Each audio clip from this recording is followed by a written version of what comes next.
Well, welcome back to the Garden with Joy and Holly radio show. Happy that you are with us today.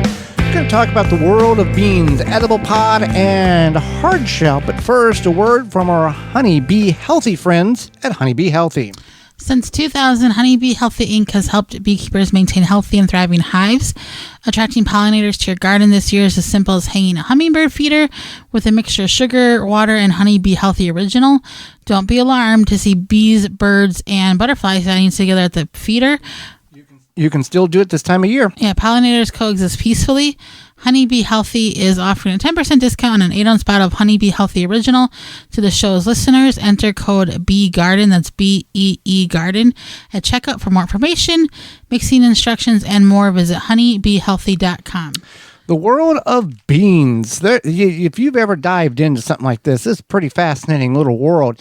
You got green beans or snap bee, aka snap or string beans, and snap beans are your pods there. You got all kinds. And let's talk about what inspired this topic. Okay. So is your 16 bean soup that you're like obsessed with? Well, we were going to make, we were looking for chickpeas to make what was the Jewish falafel, which is a Jewish dish. Yeah, it's that is mostly chickpeas. Chickpeas, and there's some onions and stuff. Yeah. You make it into a ball and you basically fry it in oil. It's like Mediterranean, Israeli, Jewish, yeah. So nobody had chickpeas except for the natural food store in our area, and you spilled a lot of them on the ground. I didn't spill a lot on the ground. I dribbled some of them. I dropped a few. Yeah. So anyway, I was looking at a big box store, and they had northern white beans and kidney beans and black eye beans and 16 bean. They had a bag with 16 different flavors or varieties of beans for soup. Well, when you look at it, really, you don't have 16 different types of beans. You got about 10, and you got some other stuff. But you got lima beans and white beans, kidney beans, baby lima beans, great northerns, sparkled lima beans, great black beans, green baby lima beans, cranberry beans, pink beans, whole green peas. There's where you get your yellow split peas. So you get a whole bunch, black-eyed peas. You get a whole bunch of stuff. It's really a fascinating bag. And I found online where you can buy a 25-pound bag of that. So you if you want 25 pounds bags of... I bet it would be okay. I mean, I like all those things. If it was done right and not rushed and done over, let's say, 2 days and cooked and marinated and it would probably be fantastic. Yeah. If you're not a vegetarian, you add some. What would you add in there? You don't have to be vegetarian. No. But what would you add? Like chicken? Would you add some? I would just. That's noodles? A lot of protein. I would just eat that. I'll just eat it as straight. Yes. Some people put ketchup on their beans. Did you know that? Yeah. Yeah. Okay. All right. Anyway, so we're gonna talk about not shelling beans, which are like, AKA string beans or green beans, whatever you want to call them. What we have always grown in our garden. Yeah. We grow the yellow pod, we grow the royalty purple, and we grow the green beans.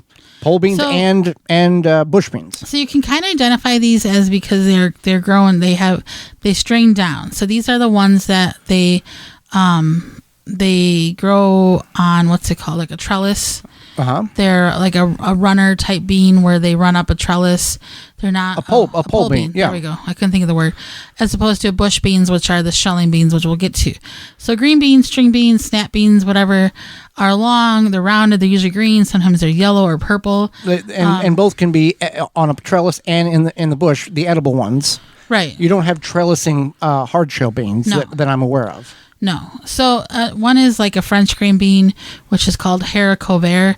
You'll see this. You'll be like, I've never heard of that. You'll see this sometimes in specialty grocery stores. They're just basically a fancy green bean. But, if you're having a fancy dinner party... What's the name of that again? Haricot vert. You're going to say it with an accent like you're... Haricot vert. Like you're better than everybody else? No. Oh, okay. All right. No. But I have seen these at like specialty grocery stores or organic grocery stores. But you can grow them in your backyard. And they are very thin, so they're like a more string bean, I guess.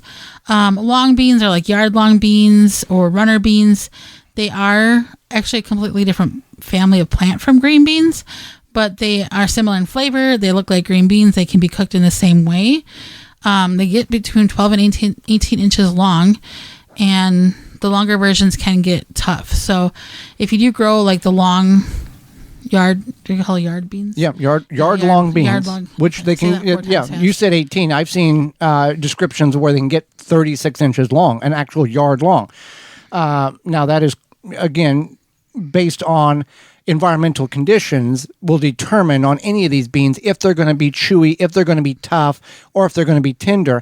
And the time in which you harvest the edible pod beans also determines if you let them go too long, the seed or inside of it's going to be much larger and it's going to be more difficult to chew or consume based on your dietary needs. So the younger or more tender pods is going to be best to eat for many people, but it's your mileage may vary, and it's up to your determination of when you pick your edible pod beans. All right, so let's talk about purple string beans. So these are purple. Once you cook them, they typically, once you cook them, they typically do turn green. But if you do want them to keep their purple color, you could use them raw, or you could lightly steam them and then dip them into ice water. And I don't know if a lot of people realize that, the tradition, you can eat just green beans raw, like you can eat sweet corn raw. You don't have to cook either one of them. You can eat pretty much any vegetable raw. But we've all grown up in you boil the green beans or you cook the green beans with butter in a pot or a pan to get them tender, and then you serve them. That's what many of us have grown up consuming. Yeah. So these next two you'll probably recognize because I'm sure you've seen them like in the frozen section or in the canned section, or they're typically like in 3-bean salad. I think that's what it's called. Romano beans, which are also known as Italian green beans or flat beans. It's the pizza parlor. These are flat and wide. Italian beans is like the most common name, I think, for them. But they're also known as Romano beans. And they do take a bit more cooking because they have... they're a little bit flatter and wider, but they have more flavor. So some people will actually braise them, which is like a slow cooking process, typically done in the oven. And then wax beans are like green beans, but they're yellow, and that's pretty much the only difference. I don't know why they're called wax beans, but that's what they're called. So, well, if you look at them when they're ready to harvest, they have kind of waxy. They look like they have a waxy coat on them. Yes, I guess they kind of look like almost like a candle in a way, like a waxy, like that candly look to it. So, hard shell beans, we're going to try to get through some of them. There's more than we have time allotted for. I want to say that what? And we've grown some of these hard shell beans. Yeah. We'll get to that in a moment. Go ahead. So black beans, I think this is a very common one. They're a staple in like a lot of Mexican dishes, South American dishes, etc. And they do have a very velvety, smooth texture and flavor. The key to all of these hard shell beans is proper soakage time prior to using. Right. And they have a lower glycemic index. So if you are worried about like higher carbohydrate foods or spiking your blood sugar, black beans help prevent those blood sugar spikes. So if you're like, I've heard black beans are sometimes high in carb, or beans in general are high in carbs, like these kind of beans, the hard shell beans. Black beans are might not be lower in carbs, but they prevent blood sugar spikes, which is good to know. Well, the garbanzo beans we talked about, or they're also known as chickpeas, we bought them dry for the Israeli Jewish dish, which I've blanked on again. Falafel. You cannot use canned in that situation. It doesn't work. They don't stay together. They'll fall apart. So that's why we were utilizing the hard shell or the dry version instead of the canned version. The canned version works great for what's the stuff? The dip, the hummus. Hummus, yeah, that's good. Yeah, because it's already broken down. Yeah, we've grown chickpeas, we've grown black beans, we've grown great white northern beans, we've grown black eye peas. So let's talk about cannellini beans. Yes, go ahead. They're white Italian kidney beans. And they're a lot of times people add them like soup, salad, Italian dishes. People will mash them. They're a very nice neutral bean. And then we kind of talked about chickpeas, about hummus. They do have the round shape as opposed to more the bean shape.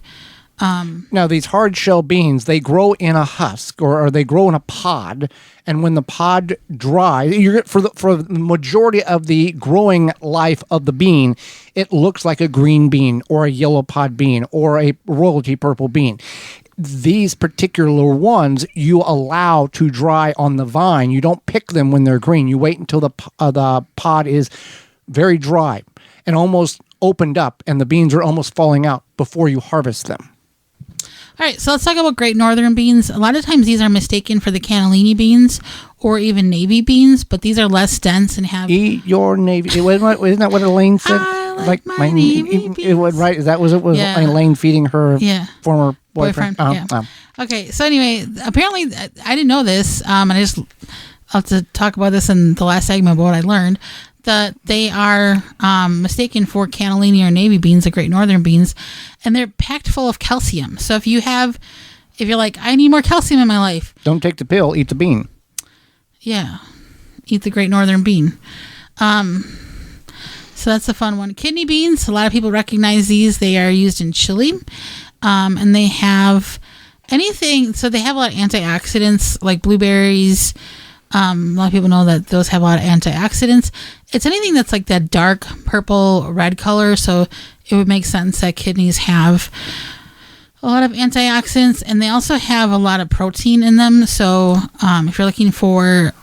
if you're like, I want to make something that's not meat based and you want to make a soup, these kidney beans, you might want to toss those in to give yourself some protein. Chickpeas have a lot of protein in them as well.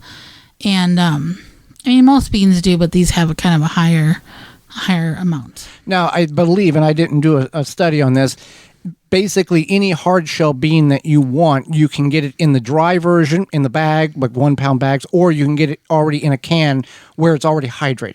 And if it's a dry bean, you want to soak it, what is the rule, about 24 hours before? Yeah. And maybe rinse it every 12 or something if you have that option. I don't know if you need to rinse it. But 24 hours to rehydrate the bean.